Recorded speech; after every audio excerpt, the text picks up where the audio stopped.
almost forget that. Good morning, everyone. Welcome to the Culture, Leisure and Sport decision meeting. Councillor Steve Pitt, Cabinet Member for Culture, Leisure and Sport. And we'll go around the table and introduce ourselves because of the streaming process and people may be watching online. So, I'm Lisa Gallagher from Democratic Services. I'm Jane Mee, Museums and Visitor Services Manager. James Watney, D-Day Manager. Claire Looney, Commissioning and Partnership Manager. Mark Zumper, Information and Stock Librarian. Lindy Elliott, Libraries and Archives Manager. David Percival, Library and Archive Service. Councillor Frank Jonas, Conservative Group Spokesman. okay, thanks everyone. And we do have apologies for physical absence from Councillor Morgan, who is the Labour spokesman for Culture, Leisure and Sport. However, he has sent in some written questions and officers have been notified of those so that they can respond during the meeting. Housekeeping, if continuous fire alarm sounds, please evacuate the room, the public gallery stairwells. Do not attempt to use the lifts. Please assemble at Queen Victoria's statue in front of the civic offices. In order to comply with Portsmouth's Cultural Trust, you manage the Guildhall building. Fire marshal regulations, please remember to sign out when you leave the building if you signed in after today's meeting. Live web streaming, draw everyone's attention to the fact this meeting will be live streamed from a camera at a fixed location at the back of the meeting room, and the recording will be on the council's website. The camera will mainly capture the backs of those making deputations, of which there aren't any today, but there will be some footage of those as they approach and leave the table where the microphones are located. Members of the public are also permitted to record the meeting on the understanding it neither disrupts the meeting nor records those stating explicitly they do not wish to be recorded. And can I ask everyone, including myself, to use the microphones provided when they are speaking, and ask anyone to making statements to introduce themselves. Okay, thank you all very much indeed. Over to the agenda. Are there any members' interest to be declared today? I have none. And none from Frank. Okay, thank you. So item 3 on today's agenda is the Journeys Festival Service Level Agreement, and Claire Looney will be speaking to that. Thank you, Councillor Pitt.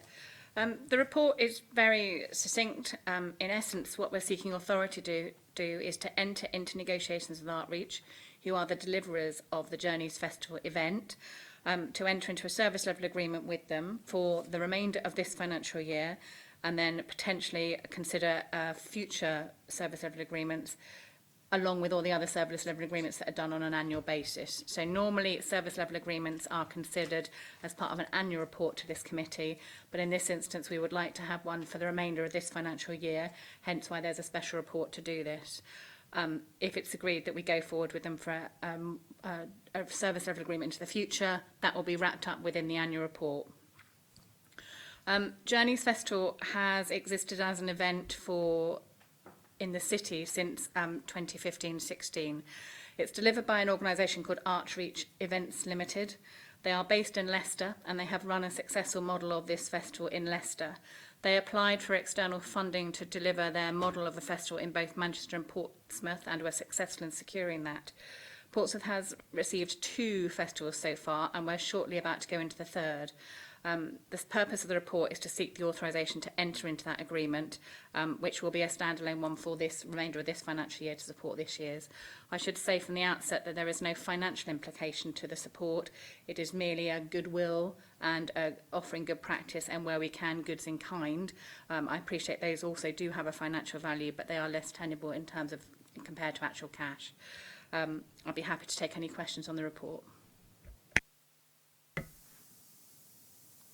Nothing from Councillor Jonas. We have some written questions that were sent in by Councillor Morgan, so probably for transparency so it's clear who's saying what, Claire, if I read Councillor Morgan's comments and then you respond, is that okay?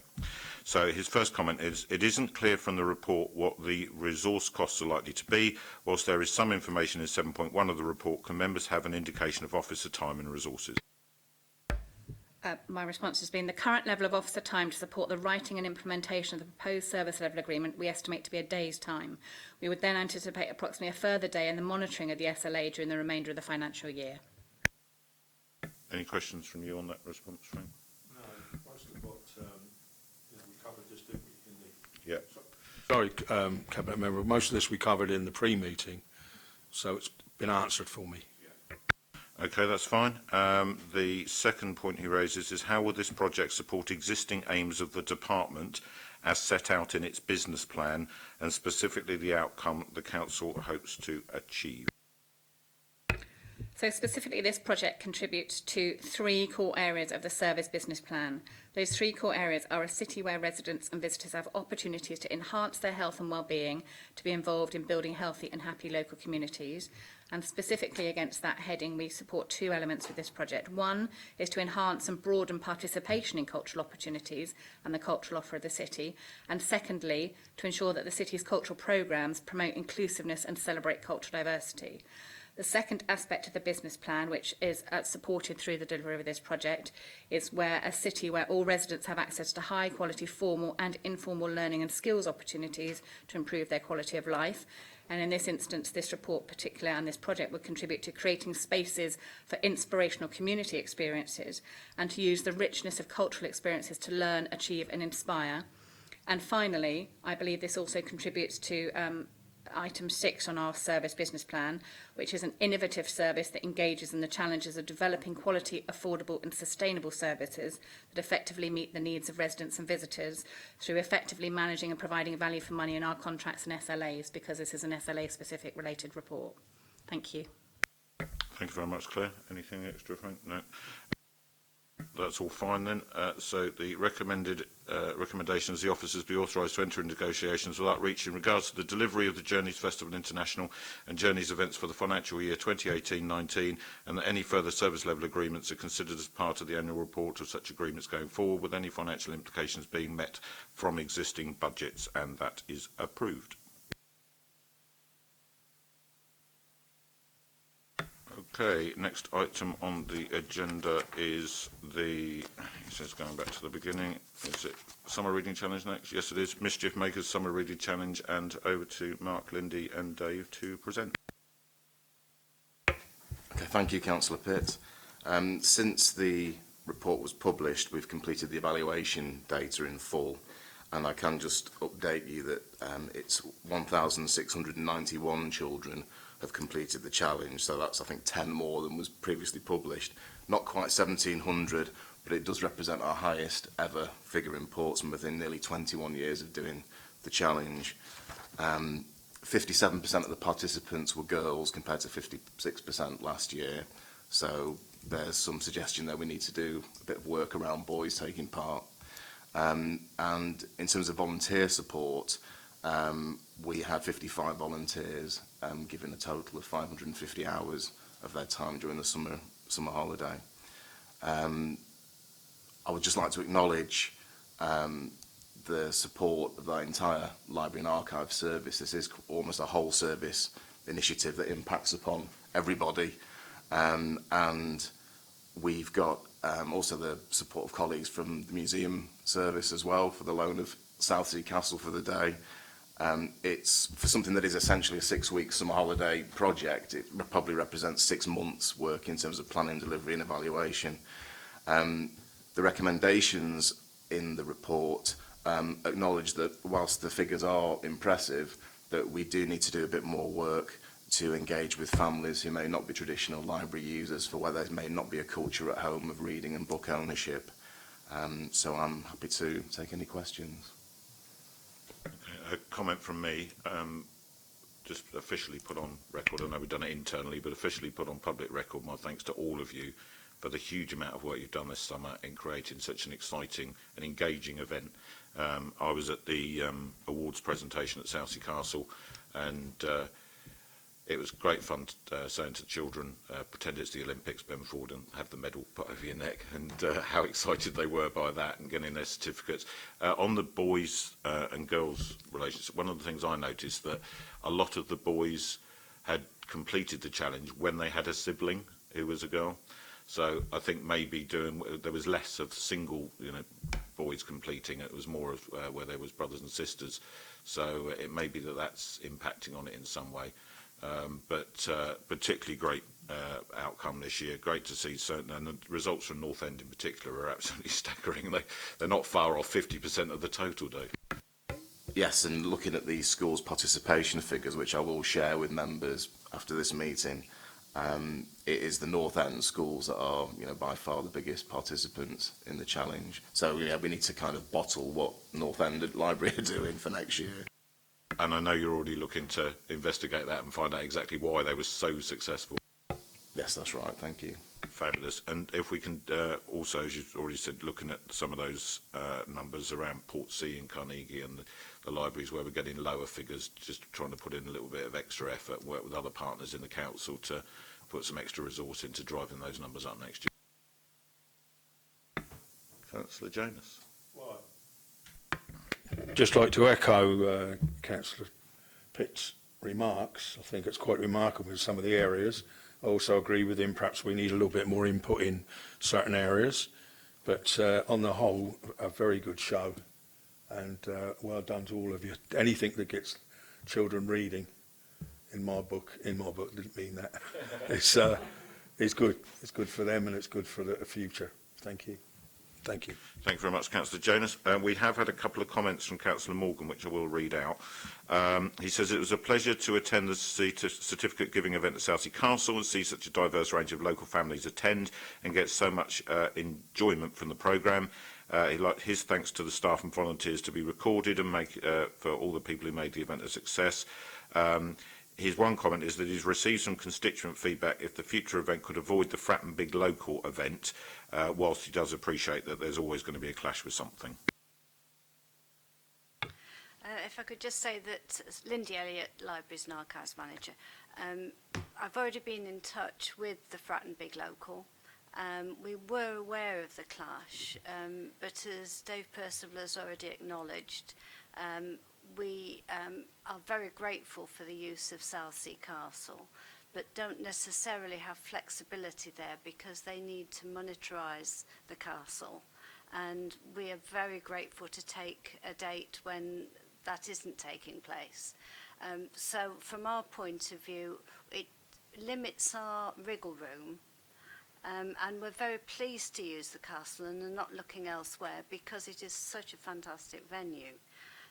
But that, on the other hand, perhaps limits our ability to work around Fratton Big Local. We are communicating when we expect to be running the event next year. Okay, that's understood. Thank you very much indeed. I do know what he means because I was running from Fratton Big Local to the Summer Reading Challenge and back to Fratton Big Local again, but for the Families' Day down there. But we're a busy city for events, and sometimes things do clash. Okay, then, so we have three recommendations on this one. In order to increase the wider participation in lunch clubs, play schemes and other activities aimed at children in non-library settings during the summer holidays, Library and Archives Service will seek engagement with public health colleagues with a view to much more targeted intervention in 2019. That's approved. Item 2, that the Library and Archives Service develop a strategy that will address the significant number of children who sign up for the Summer Reading Challenge but do not complete it. That's also approved. Factors that have made North End Library the most successful branch in terms of participation will be identified and then replicated throughout the Library Service and Archives Service in 2019, and that's very much encouraged as well. So thank you all very much for being here today to present, and once again, huge congratulations. Okay, item 5 is the first 6 months of operation of D-Day Story, and this report is for information only. Over to James and Jane. Thank you very much. Yes, so the first 6 months were very positive for the D-Day Story, where we saw 43,413 visitors, which generated £203,000 versus a target of 179,000. We also sold 731 annual passes versus a target of 667, which is quite nice because that does mean that we're getting the local people involved. We've also managed to raise from 15th on TripAdvisor to 8th out of 131 things to do in Portsmouth. And one of the reviews we all quite liked was this one, if you don't mind me just quickly reading it. It says it's suitable for all ages, whether you've prior knowledge of D-Day or not. I would thoroughly recommend. I think the admission price is reasonable too. Well done to Portsmouth City Council for having the insight to put on such an exhibition. Thank you. That's fantastic, isn't it? And that's not the only one either. If you trawl through, there's loads of them, which is absolutely brilliant. And I know that the embroidery committee, when they came down, were particularly impressed with the feedback they were getting. So, Councillor Jonas, any comments on that? As we've spoken before, it's excellent. I was sorry that I wasn't able to attend the embroidery because of an accident, but I had feedback as well. I'm not so sure who wrote the glowing report. It's not GVJ, is it, at all? You know? But, yeah, very encouraged by what, when people see me, they know my interest in the military and obviously the D-Day Museum from its conception. So, yeah, keep it up. Fantastic. And I know you did raise the issue about the presence of flags, particularly around 2019 when we had the briefing meeting. And we are looking at making sure that we've got flags perhaps present on the common for the actual events. We're looking at some temporary flagpoles and stuff around that, so we'll keep you updated on that, Councillor Jonas. We have a couple of comments from Councillor Morgan on this one. He says, excellent to see such an overwhelming response in the first few months of reopening, and adds it would be helpful to understand how the museum is working with other museums in the city, especially the forum now led by Helen at the Mary Rose. I think he's referring to the Destination Portsmouth group, to collectively market attractions in the city and increase footfall from further afield. Would you like to comment on that, Jane? Yes, thank you, Councillor Pitt. My response has been prepared by Jane Singh, who is our Destination Marketing Manager, as well as an integral part of the museum's team. So Jane says, or reminds us, that she's a key member of the new Destination Steering Group and will, of course, ensure D-Day Story is included in any promotion possible. D-Day is also at the top of Jane's agenda when attending various tourism fairs and marketing events, domestic and international. She's drawn our attention specifically to this new London Underground campaign, which will be in place for 2 weeks this month to cover half terms. And this is a joint venture between the Council, National Museum of the Royal Navy, Mary Rose, Gunwharf Quays and the Tower. And this collaboration with partners also includes Portsmouth's attendance at the World Travel Market in November. And both of these will feature the D-Day story strongly. Working with the National Museum of the Royal Navy, we also have a specific campaign aimed at the Nordic markets, and NMRN are attending the Visit Britain North America marketing event and will also promote D-Day at this for us. We're currently looking at more joint tickets with the National Museum of the Royal Navy and the D-Day story, and this is something that will develop further as other projects move forward. So I hope that gives a sort of fairly comprehensive response to the question from Councillor Morgan.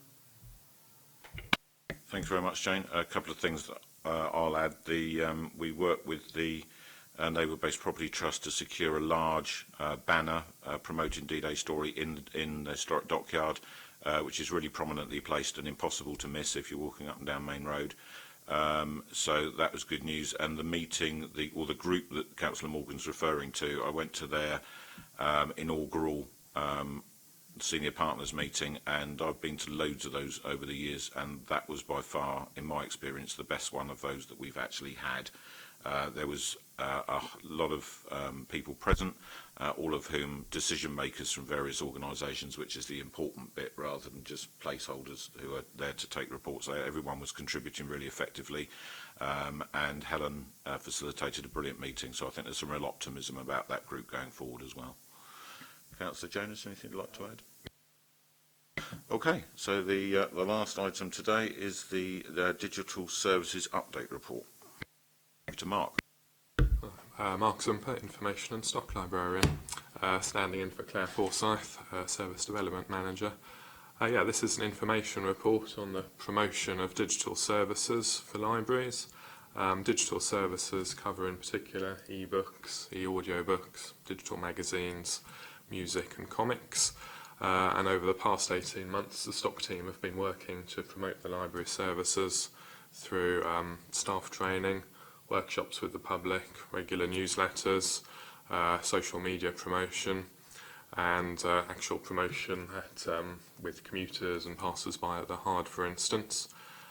The project is still ongoing, but over the past 18 months we've seen nearly a 35% increase in digital usage, which is well above the target. the feedback we've had from members of the public has been very positive. We've had all sorts of conversations, ranging from parents interested in the audiobooks for their children to had a conversation with one 91-year-old man who was very excited about downloading e-books onto his tablet. And for the future, the challenge really is to keep up with demand, particularly with e-books. We found particularly over the last few months, usage has shot up, and we're just doing our best to provide the titles and range that people are looking for. Thanks very much, Mark. Any questions, Councillor Jonas? No, and I don't think nothing from Councillor Morgan on this one. Just one thing you didn't mention by name in that was the fact that we now got Marvel comics available, I believe, as part of that digital offer, which is a comic geek who collects American comics, although I prefer DC, so please investigate whether they can be available as well. But for those who may be watching on the live stream, Marvel comics are now available as part of our digital offer from the library service. So hopefully people will find that exciting. And we'll take advantage of that part of the offer. So thanks very much for all the work that's ongoing, and keep up the good work. And Councillor Jonas, nothing else then? Well, no, I don't.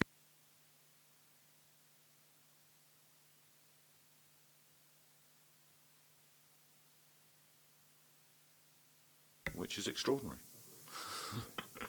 Okay, both those reports then are noted. So thank you very much for everyone to come in today, and meeting's now closed.